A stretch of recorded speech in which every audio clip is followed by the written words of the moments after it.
ปึ๊บปึ๊บยับเลยยับเลยยับปึ๊บปึ๊บปึ๊บปึ๊บปั๊บโถไปปึ๊บปึ๊บจึกจักโถเข้ากระสอบ50 โล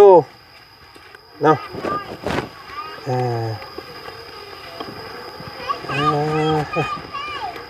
อุ้มเอา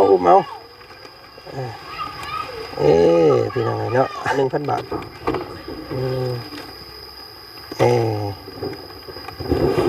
ผลมาแล้วมาไวอ๊บ3,000 บาทเนาะ3,500 บาทพี่น้องถ้าผลมาเลย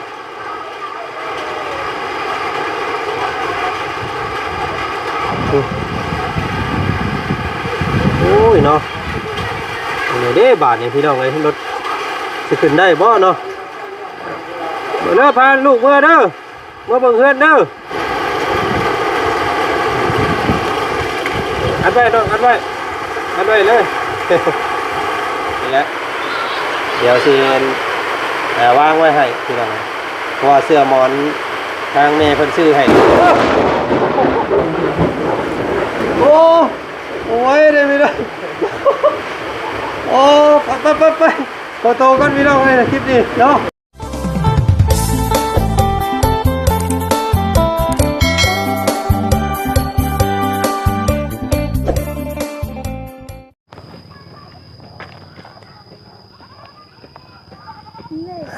เนาะโอเค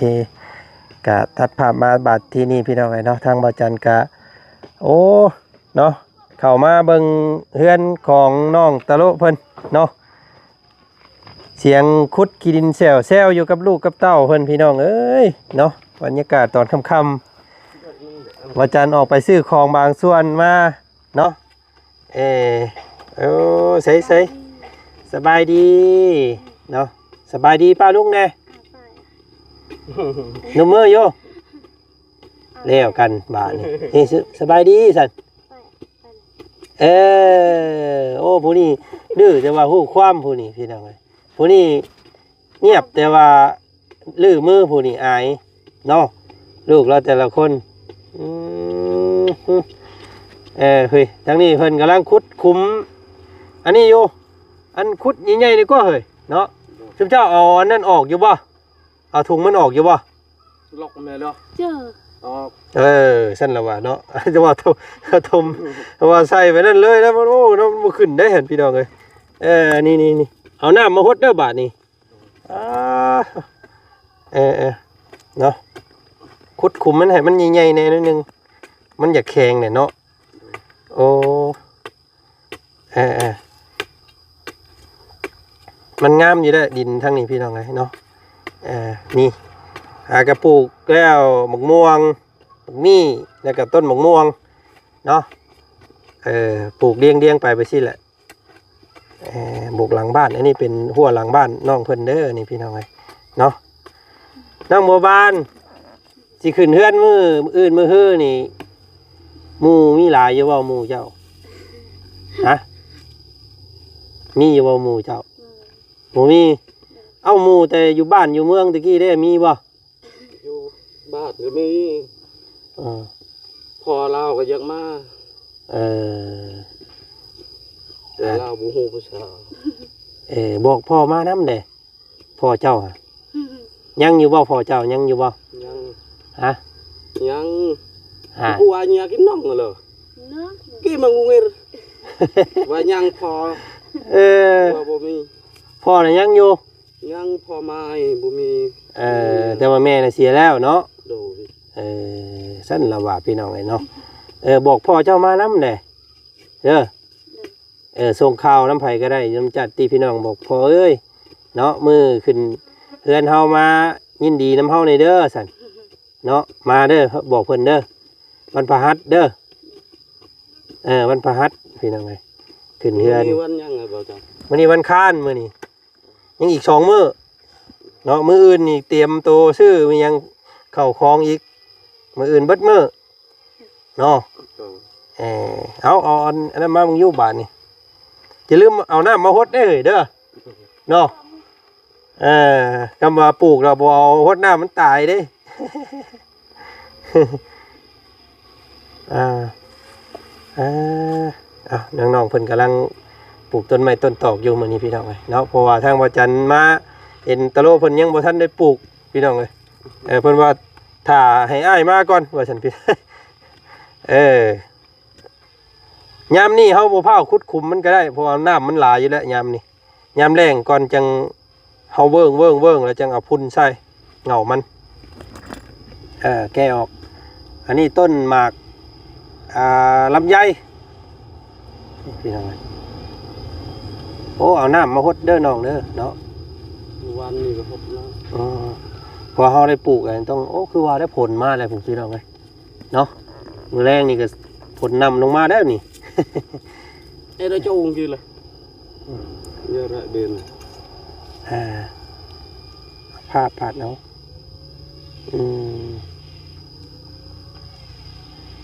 ผลก็เริ่มมาแล้วพี่น้องไงเนาะผลตก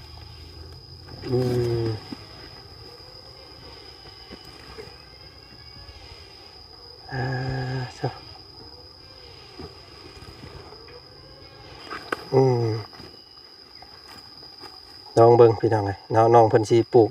สิได้กินบ่ สิได้กินได้สิได้ขายเนาะอันนี้ต้นไม้แม่เพิ่นนั่นแหละซื้อให้อันนี้ก็ได้พี่น้องไงเนาะมีแต่ต้นสายพันธุ์ดีๆทั้งนั้นเลยที่ซื้อมาให้นี่เนาะมะม่วงก็เป็น3ฤดูเนาะมีอันนั้นอีกนี่ยังอันซื้อมามื้อนั้นพี่น้องลืมเดี๋ยวบ่จันก็ได้เนาะลงปึ๊บโอเคเลยสำนั้นแหละเนาะสาดินลงเลยอันนี้ต้นหมากลำไยเสียงใหม่บอกเพื่อนอื่น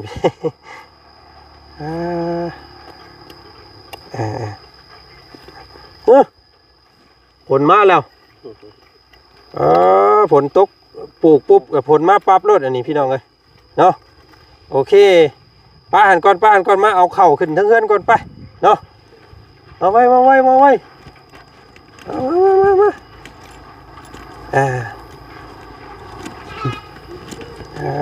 พี่น้องทักทายสบายดีเด้อบรรยากาศตอนแรงๆมื้อนี้พี่น้องเลยเนาะอยู่ที่บ้านของตะลุคือเก่าเนาะบ่จันซื้อข้าวของบางส่วนมาเพราะว่าแม่เพิ่นก็สั่งหลายพี่น้องเลยย่านว่าจันลืมเนาะอันนี้เอาตัวที่มันอยู่ใกล้ก่อนข้าว2 กระสอบน้ำ20 แพ็คแล้วก็น้ำอัดลมนี่5 แพ็คพี่น้องเลยอันนี้เอาไว้ย่อขู่ย่อคนมือขึ้นเฮือนเด้อบ่เผาให้เด็กน้อยกินเด้อบ่เผาให้เพิ่นกินเอาขึ้นอัดไว้ประตูไว้ทั้งเฮือนก่อนเนาะมือขึ้นเฮือนจังว่ากันข้าวนี่ก็บัดมือขึ้นเฮือน1ให้เพิ่นกินเด้อเนาะเอาเบรกขึ้นเฮือนก่อนเดี๋ยวจึงเบิ่งกันปึ๊บยับเลยยับปึ๊บปั๊บโถไปลุยเอาอัน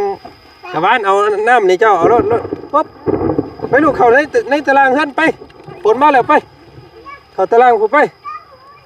สลาไปลูกไปย่องคุกไปผ่าลงผ่าลังมาเลยพี่น้องเลยฝนตกเนาะแบกเอาเข่าก่อนตะโลจังเลยสิได้มาเข่าก่อนได้หันพี่นะเนาะแข่งผ่าแข่งฝนพี่น้องเลยเนาะจึกจักเข่ากระสอบ50 โลเนาะ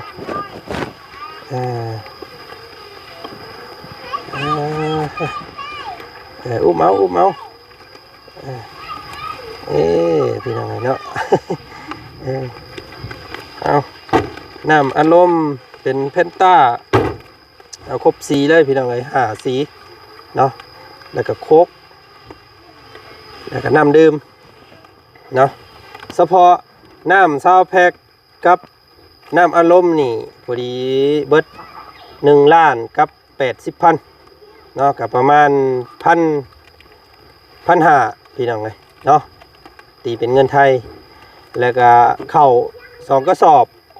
กระสอบละ1,000 บาทเนาะกระสอบละ1,000 บาท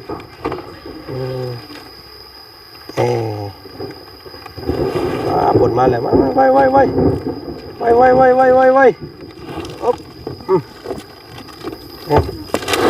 เอาเอาอุ้มเอา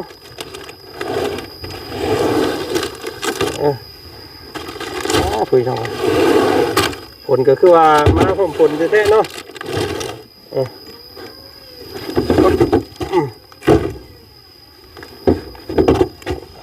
เอา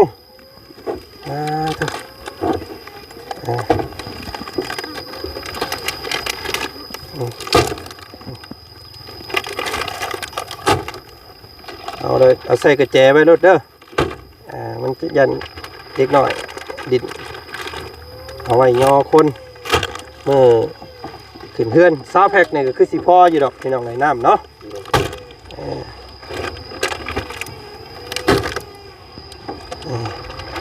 เพราะว่าการขึ้นเฮือนนี่มันโมเมนต์ของง่ายเป็นไหนได้เนาะต้องใส่หลายสิ่งหลายอย่างไปลูกเขาในเฮือนไปพ้นไปยัน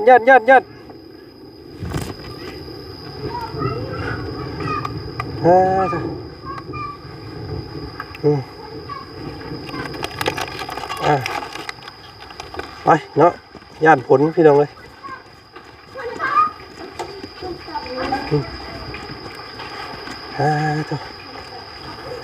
ฟังไปเนี่ยฟังหนึ่ง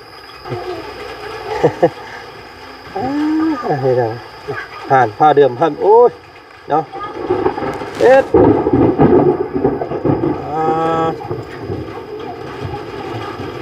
สายฝนโปรยลงมาพี่น้องเนาะผ้าห้องผ้าหลังมือนี่เนาะ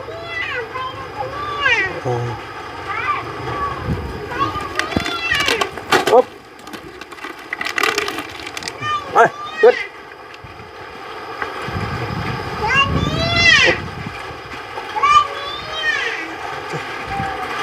bắt đầu vào lúc áo ít mang bán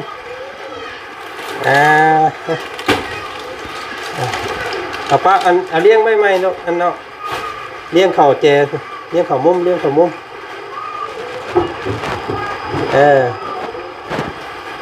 น้ำหวานแต่ไม่ไว้น้ำหวานน้ำดื่มไว้แต่น้ำดื่ม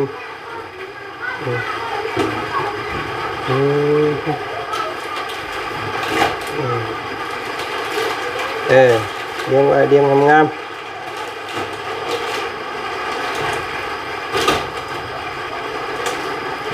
เนาะทายสบายดีบรรยากาศตอนค่ำๆเนาะแม่เพิ่นก็สร้างหลายอย่างอยู่พี่น้องเลยเนาะมีข้าวมี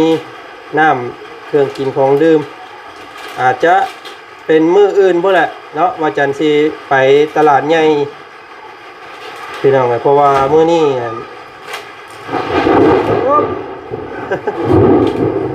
เท่าผ้าหอกระวังเด้อมื้ออื่นสิไปตลาดเมืองเซโปนพุ่นแหละพี่น้องเลยมันมีของกินหลายอย่างมันไปมงเดียวมันจบโลดเนาะมื้อนี้ก็เลยเอาข้าวมาให้ก่อนเนาะเป็นปลาเด็กเป้งนัวเกลือมาพริกเนี่ยจังว่ากันอีกอันนั้นพี่น้องเอาเลี้ยงไว้น้ำนี่เอาไว้ย่อคนเนาะมือเพิ่นมามือช่วงเช้าเด้อน้องเด้อน้ำซาวแพ็คอันนี้น้ำสิวน้ำแรงเข่า100 โล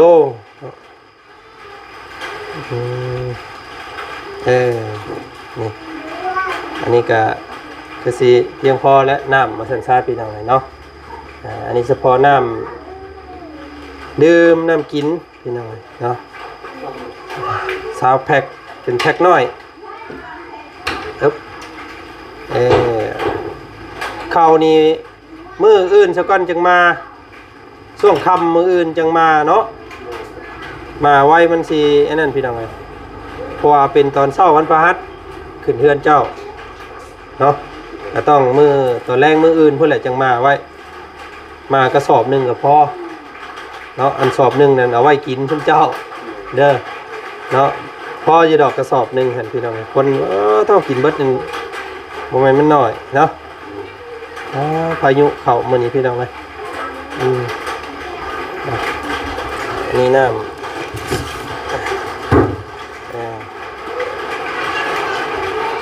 เฉพาะน้ำนี่ 1,500 บาทเนาะหรือว่า 180,000 กีบเป็นเงินไทยกับประมาณ1,500เนาะแล้วก็เข้ากระสอบละ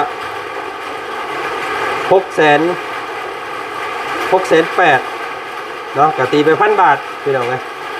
ถ้าเป็นกระสอบละ1,000เนาะเบิดทั้งมวลนี่เป็น 3,000 บาทเนาะ3,500 บาทพี่น้องถ้าฝนมาเลย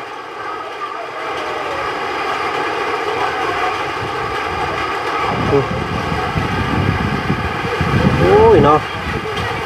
นี่เด้บาทนี่พี่น้องไงรถจะขึ้นได้บ่เนาะเมื่อพาลูกเมื่อเด้อเมื่อบังเฮือนเด้อไปผ้าโอ้ผ้าเดี่ยมผ้าดำ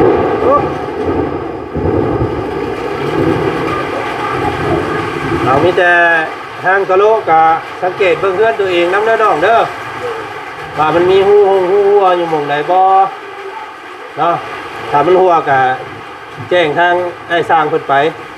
เอาให้เพิ่นมาเปลี่ยนมาอุดให้ใหม่เบิ่งนี่คือสิบ่หัวดอกเนาะงามครับนี่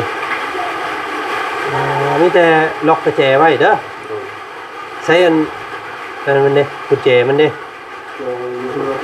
จะอยู่เพื่อนพุ่นเจ้าสิเมื่อได้อัดประตูประต่างไว้ล็อกไว้เนาะใส่กุญแจล็อกไว้เด้อนี่พี่น้องเนาะก็ซื้อเตรียมไว้ทีละหน่อยทางวาจันก็ได้เพราะว่าย่านบ่ทวงบ่ทันยันลงยันลืมแน่เนาะเพราะว่าหลายอย่างแม่เพิ่นสั่งเนาะเพราะว่าเป็นเสื้อหมอนมุ้งแล้วก็กระถางนุ่งกระถางน้ำแน่พี่น้องโอ้ยันมื้ออื่นพุ่นแหละเนาะสิได้แล่นลงไปตัวเมืองเซโปนพุ่นอันนั้นพี่น้องเพราะว่า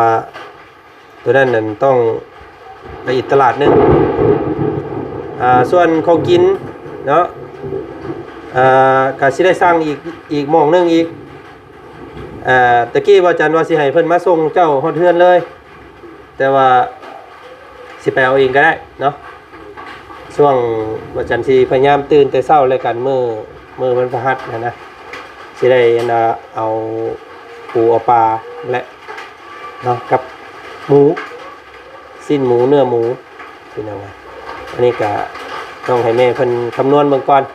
ว่าแม่เพิ่นสิเอาจักโลเนาะมาให้ทุกเจ้าเฮ็ดเองได้อยู่ติ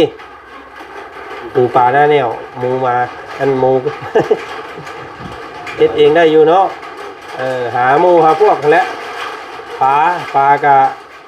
โครงกระดูกมีหยังมันก็ต้มเอาแกงเป็นผักได้ใส่น้องผักทุกเจ้ามีญาติพี่น้องพอมีผักบ่ผักบัวหัวหอมนี่ต้องได้ซื้อเนาะเพราะว่ายามนี้บ่มีไฟกับหัวผ่าเดือดสรุปแล้วก็ต้องได้ซื้อวัตถุกอย่างเนาะอันหมักพริกป่นข้าวคั่วเจ้าเฮ็ดเองไว้ไล่อยู่ตัวนี้เนาะอันจะเฮาคั่วข้าวใหม่ให้อันลูกเมียคั่วเด้อเนาะหรือว่าบ่จันสิซื้อหมักพริกมาให้แต่ซุมเจ้าขั่วแล้วก็ตำเอาเนาะเป็นอันมาพริกขั่วนะมื้ออื่นเบิดมื้อเลยพี่น้องเลยเตรียมงานมันโมเมนต์ง่ายได้เฮ็ดขึ้นเฮือน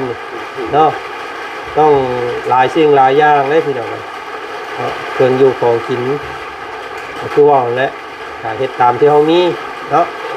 ตามกำลังที่แม่เพิ่นจะซอยแม่เพิ่นว่าเท่านั้นเท่านี้ก็แล้วแต่แม่เพิ่นเนาะแม่เพิ่นก็เบิดน้ำเพื่อนหลังนี่ก็หลายเด้พี่น้องเอ้ยเอาเกือบ200,000 บาทพุ่นแหละทั้งรวมเบิดนี่พี่น้องเนาะอุปกรณ์นู่นนั่นนี่โอ้เกือบ200,000พุ่นแหละ เนาะให้ยีดอกสมบูรณ์แล้วว่านี่เพื่อนเพิ่นพี่น้องเลยเนาะเรียบร้อยเอาพี่แต่ล็อกประตูไว้ซะน้องไปเนาะล็อกประตูไว้ซะเล็กน้อยเพิ่นสิเข้ามาดินนี่ปลูกต้นไม้ก็สาดหูเลยพี่น้องเลยเนาะปลูกปุ๊บตกใส่ปั๊บเลยต้นไม้เพิ่น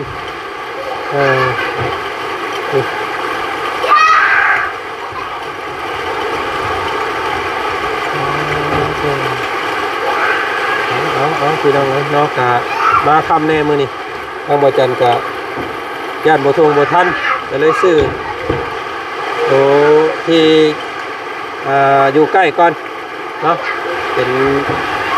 พวกข้าวพวกน้ำเพราะว่าสายค้ามันออกไกลได้พี่น้องเลยเนาะโบมิศาสตร์เลยฝนโบได้ศาสตร์เลยฝนข่าวว่าลมโบแห้งอีดีโบศาสตร์พี่น้อง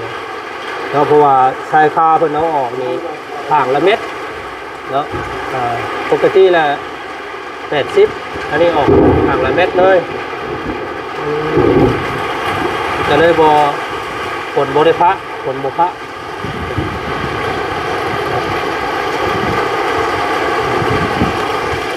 อัดไว้น้องอัดไว้เลยโอ้ฝนแห้งแท้นี่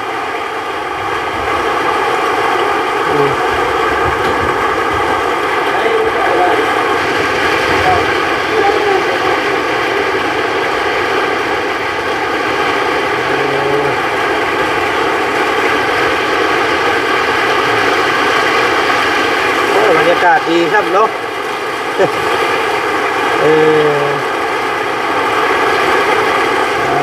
ที่จะหาแนวกักน้ำไว้ขังน้ำไว้เลยแหละมะฮุ่งเพิ่นปลูกใช้มะฮุ่งยังพันปลูกป่ะเอาเดี๋ยวจะปลูกก็ได้ปลูกแต่นี่ก็ได้มะฮุ่งนั่นบ่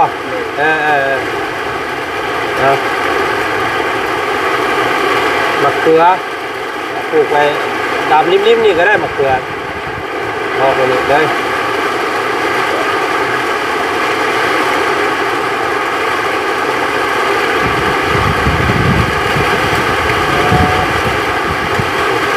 นี่จะเบิ่งทางน้ำมันแล้วเด้อบ่านี้น้ำเจ้ามันไหลลงมาให้มันเข่าคลอง เบิ่งว่าทางน้ำมันจะไปทางไหนเนาะ